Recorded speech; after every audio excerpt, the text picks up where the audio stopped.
driven airplanes in the world. This plane and the style of racing it typifies represent a throwback to what racing pilots might call the good old days of seat-of-the-pants flying, because in this day and age of strictly regimented and computerized jet flying, the pilots who race here still enjoy the same unique one-to-one relationship pilot to plane that made flying such an adventure back in the 1930s and 1940s. And because the engine that drives that propeller can produce a maximum horsepower of about 3,200, they do it at very high speeds, over 400 miles per hour, in fact, about the same speed as a small Lear jet.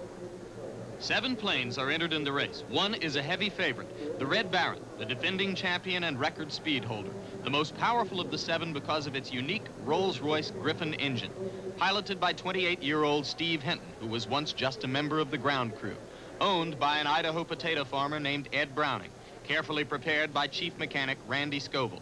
The Baron has another unique feature, 2 counter-rotating props, necessary because of the plane's enormous output of horsepower. I asked pilot Steve Hinton how much more power than the other planes. Well, when they're absolutely maxed out, you know, destruction powered, on the computer says 3,200 horsepower. And we're capable of close to almost 4,000 horsepower under the same maxed out conditions. The Baron's chief rival, a plane called something else, powered by a smaller Rolls engine called a Merlin, flown by a 44-year-old California pilot named John Crocker. Crocker contends that his plane can win because of superior aerodynamics, that it will fly faster, even though he admits it lacks the power of the Red Baron. How many horsepower can you produce? Can you produce close to 3,800 horsepower as he can? I'll be around 3,200 to 3,500. But pulling less weight? Pulling less weight. What changes have you made in the aerodynamic design of the plane that make it sleeker than the others? Well, the ones we mostly all go through is the wingtips are cut, and we have the flat-surfaced wingtips. I've put skates on this one, which is a little different from the rest of the aircraft. We flow pattern the aircraft both in wind tunnel and in air with tufts, and this one has a very clean airflow over the aircraft.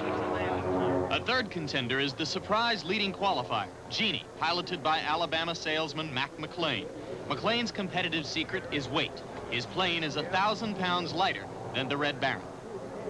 The question for McLean, if Crocker chose superior aerodynamics and Hinton's crew chose more power, why did he and his advisors choose the weight of the plane as the element of the speed equation which might give him a competitive advantage? Well, aerodynamically, we're cleaner than Crocker's airplane. We have less wetted area and less frontal area. If you look at the airplanes head-on, you can see that we're a little smaller. Okay, on the RB, the approach to that was really more a reliability factor than anything else with that big Griffon. Dave had told us in the onset that we could depend on the Griffon for big power for a longer period of time than the Merlin. The Merlin is a terrific little engine, but when we start pulling within 500 horsepower of what they're pulling and thrashing that little mill around, you can expect things to happen inside it. If you're lucky, they last. If you're unlucky, they break. 6 of the 7 planes in the race are powered by the smaller Merlin engines, total displacement about 1,650 cubic inches. It is the standard, the engine the pilots have known best for years. The Red Baron's Griffon engine is nearly 600 cubic inches bigger, and in the eyes of Steve Hinton, there is no questioning its superiority. Why has the more power approach been chosen for the Red Baron? Well, fellas who did the modification and design work on this airplane have all tried those other approaches. And they feel that you can only go so fast with a sleek plane, and you can only turn so tight with a light plane that, you know, the next step is more horsepower, and it seems to be paying off. The Baron has won this race twice in a row. Last year with Steve Hinton, the year before in the hands of the most famous pilot in the history of the sport, 7-time champion Darrell Greenemeyer, now retired. Now 7 pilots prepare to race. Clay Clabo from Pleasanton, California. John Putman from Bakersfield. Lloyd Hamilton from Santa Rosa, California. Bill Harrison, a doctor from Tulsa. And the favorites, Mac McLean, John Crocker, and Steve Hinton. Together, these men and their planes represent months of effort, thousands of hours of manpower, millions of dollars. The race will last less than 12 minutes. In a moment, the race begins. Race director Bob Hoover speaks from the pace plane. We'll continue this turn right on down the chute. Gentlemen, you look great. Gentlemen, you have a race. Now Hoover in the yellow pace plane pulls out, and the 7 planes in the race enter the course in right echelon formation. When they fly down the front straight, the race has officially started. John Crocker and Steve Hinton have firm ideas on how that start will go.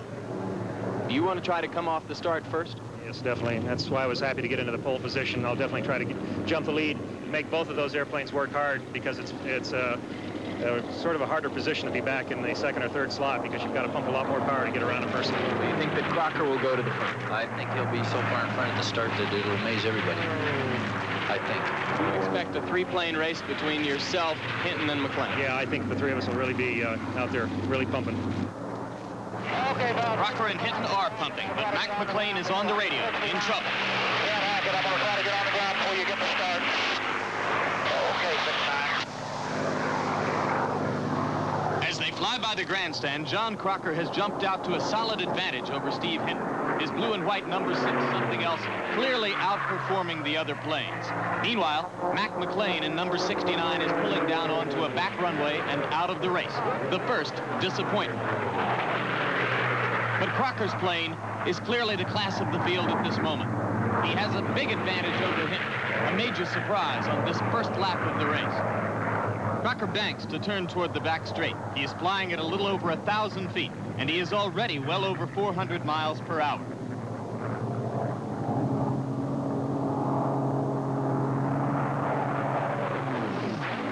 The Red Baron has set a world propeller-driven speed record only a few weeks before, but it is performing indifferently now. The race consists of 8 laps over a 9.82-mile course marked by 9 pylons.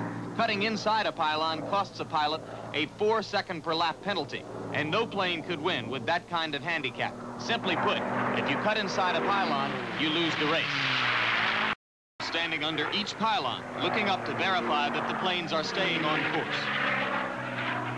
Now John Crocker in the lead is flying all out. Steve Hinton still behind him. The rest of the planes have dropped behind.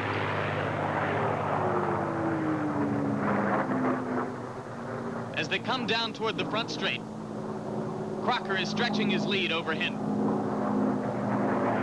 This is a reversal of the pattern of the past 2 years, which Crocker has spent chasing the Red Baron. Lap 1 is almost over. As lap 2 begins, the field shows Crocker in front. 2nd place to Hinton in the Red Baron.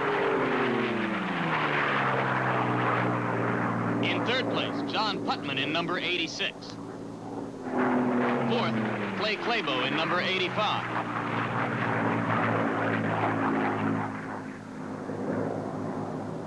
Lloyd Hamilton is well back in 5th place in his plane number 16.